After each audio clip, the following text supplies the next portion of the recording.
El Servicio Nacional de Meteorología en Miami ha emitido un aviso de Deerfield Beach to Ocean Reef, Florida, out 20 nautical miles. Waters from Deerfield Beach to Ocean Reef, Florida, from 20 to 60 nautical miles, excluding the territorial waters of Bahamas. Waters from Jupiter Inlet to Deerfield Beach, Florida, from 20 to 60 nautical miles, until 2 p.m.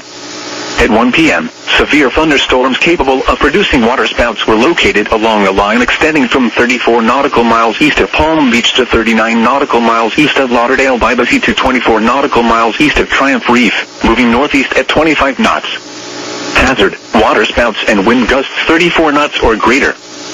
Source, radar. Impact, waterspouts can easily overturn boats and create locally hazardous seas. Small craft could be damaged in briefly higher winds and suddenly higher waves.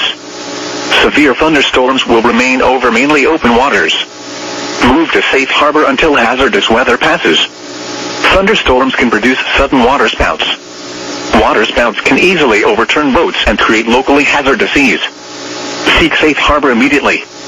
Report severe weather to the Coast Guard or the National Weather Service.